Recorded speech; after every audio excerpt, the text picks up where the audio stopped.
Bwana, ikiwa ni tarehe moja ya mwezi wa tatu, mwezi ukiwa mchanga kabisa, tunaenda kushuhudia dabi ya Kariakoo ambayo inaikutanisha klabu ya Young Africans pamoja na wekundu wa Msimbazi Simba kule visiwani Zanzibar, katika uwanja wa New Amani Complex, ambapo mchezo huo utapigwa majira ya 2:30 usiku. Hii leo ninaye bwana Mbungo Junior ambaye anaenda kuzungumzia mchezo huo, ambapo Young Africans matumaini ni makubwa, lakini pia Simba Sports nao wakiwa na matumaini makubwa kwelikweli kwenda kushinda mchezo huo wa leo. Bwana Mbungo Junior, kwema? Lakini mimi namshukuru Mwenyezi Mungu mwingi wa rehema, mwenye kunemesha neema makubwa na ndogo. Ndugu yangu, vipi hali yako? Bwana, Mungu mwema kabisa bwana. Mwezi mpya, lakini pia dabi ya Kariakoo. Mashabiki wa Young Africans matumaini ni makubwa, lakini pia klabu ya Simba Sports matumaini ni makubwa zaidi kwenda kushinda mchezo huu wa kwanza wa Steve Barker. Ni kweli. Ni tarehe moja mwezi wa tatu, tarehe ambayo tumeisubiri kwa muda mrefu sana. Young Africans Sports Club dhidi ya mnyama Simba Sports Club ndani ya Guantanamo Bay, Zanzibar, New Amani Stadium. Ndugu yangu, tunakwenda kwenye mchezo mkubwa sana nchini kwetu Tanzania. Ni mchezo ambayo unateka hisia za wana michezo wengi Tanzania na Afrika Tanzania na nchi nyingine ambazo haziko kwenye ukanda huu wa Tanzania kwa ukubwa hii mechi. Ukizungumza kati ya dabi kubwa Afrika, basi hii dabi ya Tanzania kama ni dabi ya tatu. Kwa hiyo unaona mwenyewe kwa namna gani ni mchezo ambao tunakwenda. Ukiangalia wastani wa pointi tulivyo mpaka hivi sasa, tunamuongoza Simba pointi 5. Sawa, lakini kwa nini tunausema mchezo huu mkubwa? Huu ni mchezo wa maamuzi kwa Young African Sports Club na mchezo wa kurudisha matumaini kwa Simba Sports Club. Sawa? Endapo mchezo huu tutafanikiwa kupata alama 3 Young African Sports Club leo, basi Simba achukue lingi lake akaendeshe tu Young African Sports Club bingwa 25-26. Huu mchezo leo unaenda kutupa taswira ambayo nani bingwa wa ligi kuu NBC 25-26. Kwa ukubwa wake, kwa ubora wake, kwa vikosi ambavyo vilivyo. Simba Sports Club wanajiona kama wana timu nzuri kwa ukiangalia maingizo ambayo wamefanya dirisha dogo, maingizo kama 2-3 ambayo maingizo 4. Ukiangalia Nixon Kibabage, yule Libese Egwe na yule Innocent Oura. Sawa? Ni maingizo ambayo na huyu Oremba. Ni maingizo ambayo kwa Simba Sports Club ukiangalia kwenye mechi za hivi karibuni unaiangalia imebadilika kwenye mfumo wake wa uchezaji. Imebadilika kwenye uchezaji, inaweza ikatengeneza nafasi, lakini bado ugonjwa wao uko pale. Nikuhakikishie ndugu yangu Anwari, Simba wanajiona wamebadilika. Young African Sports Club sisi tumeingiza maingizo machache kabisa, naamini maingizo 3 ndio yamekuja moja kwa moja yameingia kwenye kikosi cha Young African Sports Club. Ni mchezo mgumu, ni mchezo muhimu, ni mchezo ambao wa maamuzi, lakini kuhakikishie dakika 90 baada ya 2:30, dakika 90 mbele, Young African Sports Club anachukua alama 3 dhidi ya Simba Sports Club. Lakini ndani ya Simba Sports kuna maingizo mapya ambayo yamebadilisha mfumo ama taswira nzima ya kikosi hicho. Hapa namzungumzia Libase Geye, lakini pia Aniset Oula ambaye mara kadhaa watu wengi wanazungumzia ni zaidi ya Pacome, lakini kuelekea katika mchezo huu Pacome Zouzoua ni 50-50, anaweza akawepo lakini pia asiwepo katika mchezo huo. Matumaini ni makubwa sana ndani ya Simba Sports na watu wengi wametabiri mchezo huu kwamba mnyama huenda akashinda mchezo huu ama dabi hii ya leo. Ndugu yangu, haya ni maneno ya baadhi ya wachambuzi ambayo wachambuzi wanaipigia upatu Simba, na hii ndio shida yao Simba Sports Club, kwa sababu mbovu mwambie ukweli, sema mbovu atengeneze, lakini ukiwa unampamba yani unashindwa kumfanya ajione yeye ana mapungufu sehemu gani. Anwari, nikiri kabisa Simba imeingiza maingizo takriban 5 dirisha dogo. Sawa? Hapa nikimzungumza na Kratos Chota Chama, Tipo Simu Mbalusaka, ambao ni wachezaji hawa 5 wameingia moja kwa moja kwenye kikosi cha Simba Sports Club. Lakini hii haimaanishi kwa ndio wao bora kwa kuweza kwenda kucompare na Young Africa. Anwari, ndugu yangu nikwambie, Young Africa Simba Sports Club unaona bora wamekutana na nani? Nani amekutana na Simba mpaka unamuona bora? Simba hajawa bora mbele ya Yanga bado sana. Nikuhakibie Simba hajawa bora. Na haya maneno unaokuja kuyasikia sijui Pacome Zouzoua kwa injury, Anwari mwalimu ameamua kuficha white.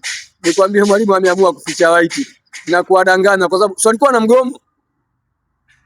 Kitendo cha wao kuonyesha mgomo kwa wao hawaji New Amani Stadium Zanzibar, basi kuwaondoa uoga, mwalimu ndo amekuja na karata kuambia, amewaambia wachezaji wawili ambao wanaitiati Anuari, au umesahau? Amewaambia wachezaji wawili ambao wanaweza wakaukosa mchezo. Nani anorutajie sasa? Ndugu yangu Anuari, mmoja ushamsema ni Pacome Zouzoua. Kwa sababu wewe mwenyewe umemzungumza Pacome na mimi huyo wa pili sitaki kumtaja, niwaache hivyo hivyo kwa sababu tushafika visiwani Zanzibar. Ndio. Ina haja gani tuambie ukweli? Tuache hivyo hivyo. Sema kabisa sasa tuache. Pacome mgonjwa achezi. Sawa.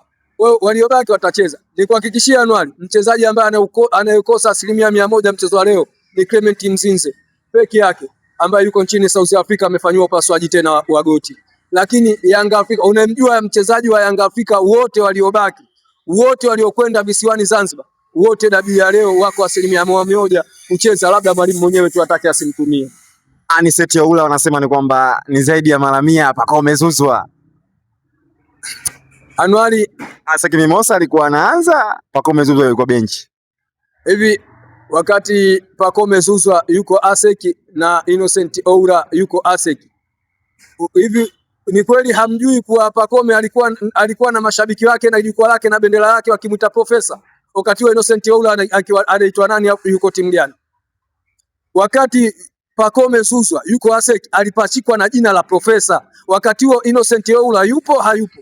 Kama yupo, tuondokane na maneno ya udanganyifu. Tunawaambiana Pacome Zouzoua ni mchezaji ambaye kwenye ligi hii ataimbwa sana na ataendelea kuimbwa. Hakuna mchezaji mwingine yoyote kutoka kwenye Kolo FC anaweza akaja akaubadilisha utawala wa Pacome Zouzoua ndani ya ligi hii ya NBC ligi. Hakuna, nikwambia Anuari, hakuna mchezaji yoyote anayetoka Simba Sports Club kwenda kuuzima utawala aliokuwa nao Pacome Zouzoua kwenye ligi hii ya NBC ligi.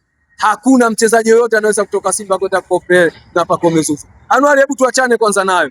Leo tunakwenda kwenye mchezo mgumu tukiviangalia vikosi vyote viwili. Sawa? Ukiangalia kwenye makaratasi, asilimia kubwa ya wachambuzi mpaka na mashabiki wenyewe wanaipa Young African Sports Club asilimia nyingi sana za ushinda mechi ya leo.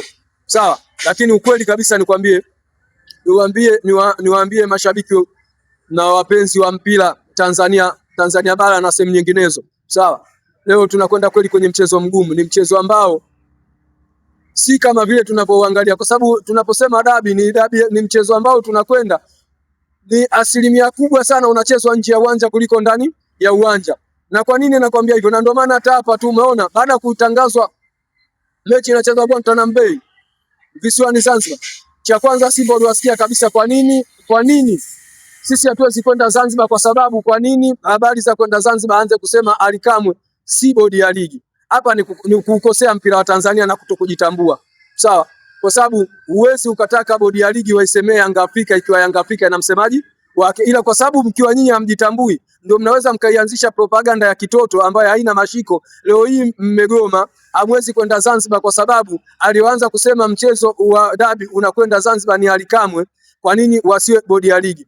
Ally Kamwe, yani labda tuwaeleze kwa ufupi. Ally Kamwe ndio msemaji wa Young African Sports Club, ila bodi ya ligi sio wasemaji wa Yanga. Bodi ya ligi watasemea mambo yao ya ligi, ila michezo yote inayohusiana na Young African Sports Club na vitu vingine, basi msemaji wake atakuwa ni Ally Shaban Kamwe, mwenyekiti wa wasemaji sasa hivi ni Afrika na mjumbe vile vile wa FIFA. Anaongezeka vyeo tu Ally Shaban Kamwe. Zikaja propaganda nyingine. Imefikia hapa juzi watu tena wakaanzisha propaganda nyingine. Yaani watu wanahoji, wanataka Yanga Afrika waonyeshe sawa pasipoti ya kusafiria ya Damaro, Mohamed Kamara Damaro, msukuma wa Mwanza. Huko ni kuto kujielewa. Hivi kati ya Yanga Afrika na Migration ni nani ambaye anaweza kutoa hizi taarifa za uhamiaji? Ni kama kweli walikuwa hii wanaiona propaganda kwao ina nguvu, ni kwa nini wasingeenda Migration kwenda kuulizia pasipoti ya huyu Damaro kama ni Mtanzania ama hapa walikuwa wanataka kuingia vita, sio na Yanga Afrika. Hii ni vita ilikuwa na uhamiaji. Tuachane huko, lakini si yote Yanga Afrika hatukufokasi na maneno, kwa sababu tulijua tu dabi inapokuja wewe na maneno mengi nje ya uwanja. Miongoni mwa maneno ndio kama hayo mawili nilokuambia, alikuwa maneno nje ya uwanja. Achana haya tu, yapo mengi ambayo tutakutana nayo. Dabi ya kwanza, ndugu yangu Anuari, nikwambie ni dabi ya kwanza Simba na Yanga tumekwenda kucheza dabi, Simba jana akifanya mazoezi New Amani Zanzibar kama mgeni. Historia inasema mwaka 1992 ilipigwa dabi ya Kariakoo, hapa nikimaanisha Simba pamoja na Young Africans, ambapo sasa Simba aliweza kushinda kwa penalty katika mchezo huo. Ilikuwa ni michuano ya kimataifa ambayo ilikuwa na kombe la Muungano, ambapo mwaka 92 mnyama aliweza kushinda kwa idadi ya penalty 5-4. Historia inaweza ikawa inaongea zaidi katika mchezo huu kuelekea katika mchezo huu. Wewe unasemaje juu ya historia hii ambayo inajirudia kule visiwani Zanzibar hii leo? Ndugu yangu, kwanza hebu tuondokeni kwenye hizo zana ambazo zimepita. Hapa hivi nikiwauliza hizi historia hapo, tuziangalie hizi historia kama kwa sasa zinapatwa. Utawala wa Engineer Hersi na kamati tendaji ya Young African Sports Club, yani wamekuja kufanya mageuzi makubwa sana kwenye mpira wetu wa Tanzania, sawa? Mageuzi ambayo hatujawahi kuyashuhudia, ambayo kizazi tulichokuwepo sasa tunashuhudia mageuzi ambayo yayobadilisha taswira nzima ya dabi. Hii kizungumzo historia ya mwaka 1992 kwa mikwaju ya penalty. Hii kwanza ligi. Tunakwenda kucheza mchezo wa ligi ambao hautakuwa na matuta. Kwanza tutambue, huu mchezo wa ligi hautakuwa na matuta. Kwa hiyo wale wanaokuja na historia ambayo mchezo ulitamatika kwa ushindi wa Simba Zanzibar kwa matuta. Kwanza haikuwa mchezo huu leo hauna matuta. Matuta labda yawe ndani ya dakika 90. Kwa hiyo historia ile tayari automatically imefanyaje? Imekufa. Alafu ukitaka kuona tulikuwa na historia ambayo tunaambiwa, yani Simba akiwa mzuri Yanga anashinda. Yanga akiwa mzuri Simba anashinda. Mechi 6 mfululizo Simba akiwa mzuri alifungwa na Yanga. Waliendeleza hizo historia zao ambazo wameweka. Lakini utawala huu wa Engineer Hersi umeondoa kabisa hiko, ndugu yangu. Sasa hivi Simba anafungwa mara 6 mfululizo. Hatujui Simba yuko vizuri, Simba yuko vibaya. Namna yoyote Simba tunamkuta. Kama Yanga yuko vizuri Simba tunamfunga, kama Simba yuko vizuri Yanga sisi tunamfunga. Kwa hiyo zana zile ambazo zilizokuwepo za huko zamani sasa hivi tuondoke nazo, hazipo. Hata leo hii tukiulizana ni mwaka gani ambayo Yanga Afrika ama Simba iliweza kumfunga mwenzake back to back mara 6?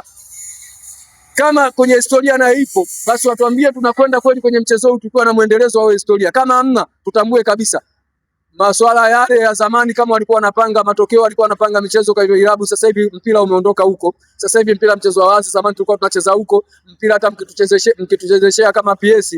Lakini sasa hivi mpira uliokuwepo sasa hivi, aliyokuwa bora atashinda, aliyejiwekeza vizuri na kutengeneza timu yake vizuri atashinda. Sasa hivi mpira kwenye historia umeondoka. Historia zitabaki zile simio, historia zilizowekwa na vilabu, lakini sasa hivi tunachokiangalia, aliyojipanga vizuri kwenye uwanja wake wa mazoezi anakwenda kushinda mechi ya kesho. Kwa hiyo hata hii nikwambie ndugu yangu, Yanga Afrika tumejizatiti kweli kweli. Kwanza tunakwenda kwenye mechi sisi kwetu ya kisasi. Tuwe wa kweli. Tunakwenda kwenye mchezo wa dabi kesho. Kwetu sisi Yanga Afrika ni mchezo wa kisasi. Kwa nini? Kisasi kipi hicho? Ni kwa nini nimekwambia mchezo wa kisasi? Kama unakumbuka hivi karibuni hapa tumetoka kwenye mashindano ya kimataifa, Yanga dhidi ya JS Kabylie. Ndio. Amani Zanzibar Guantanamo, sawa? Tukipata ushindi wa goli 3-0, sawa? Lakini ushindi ule haukutusaidia kwa matokeo ya mechi ya Al Ahly dhidi ya FAR Rabat. Mechi ile ilikuwa sare, sisi tukazidiwa kwa alama ya point, ambayo sisi tulikuwa tunahitaji Al Ahly apate matokeo ya aina yoyote, Young African Sports Club tuendelee na mashindano. Hatukusikitika na sisi kutoka kwenye yale mashindano kwa sababu tulijua kabisa tuliteleza kwenye baadhi ya mechi zetu, tulikuwa tujajipanga vizuri kwenye kuvuna alama.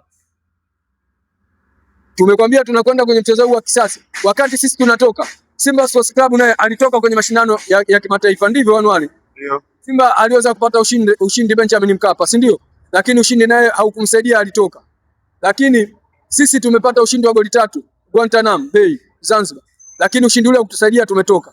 Lakini kutoka kwetu sisi, yani kulizuka na kelele na furaha nyingi sana kwa baadhi ya mashabiki wa Makolo Sports Club. Yani kana kwamba wao wamefurahishwa sana na kile. Sisi kile kisasi tulikimeza, tumekiweka moyoni.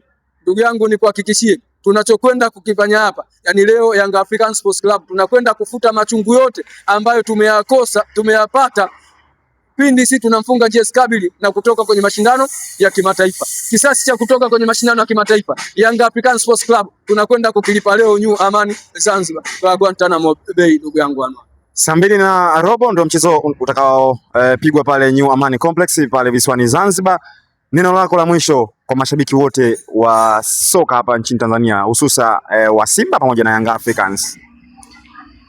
Mimi kitu ambacho ninachotaka kuasa, kwanza nianze kuasa wenyeji wetu ambaye Makolo Sports Club. Ndugu zangu, mna kawaida na tabia zenu zile ambazo mmeshindwa kuziacha siku zote. Mpira ni mchezo, mpira sio uadui.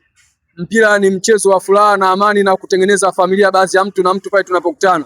Kwa hiyo zile kasumba zenu mnazozifanya kwenye mechi yenu, sawa, za kupigana, kufanya uharibifu, yani kufanya uharibifu wa miundombinu, ndugu zangu, sisi tuaase. Sawa, Zanzibar sio Benjamin Mkapa.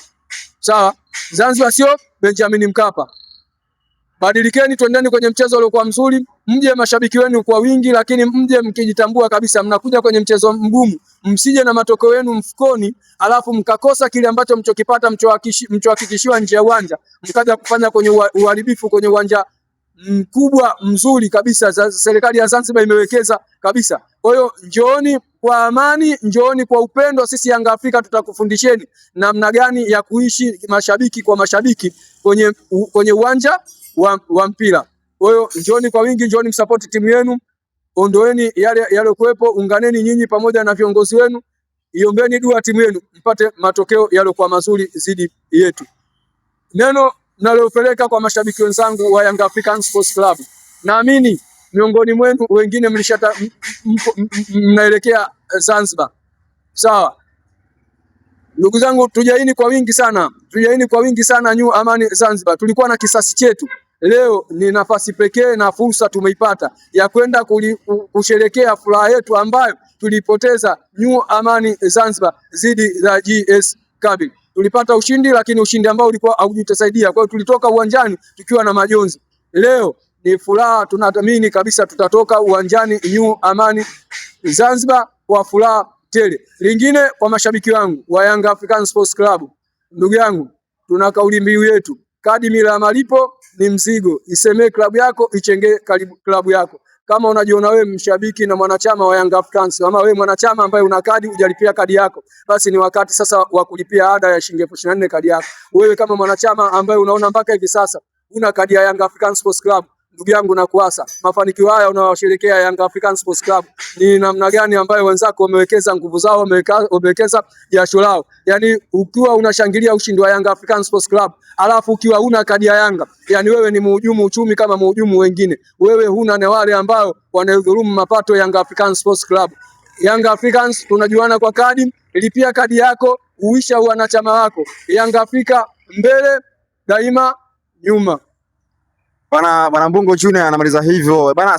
Baada ya mechi ya saa 2:15 usiku tutakutana tena katika maiki hizi kuzungumzia mchezo na Bwana Mbungo Junior bana. Kwa heri kwa sasa, hadi wakati mwingine, chao.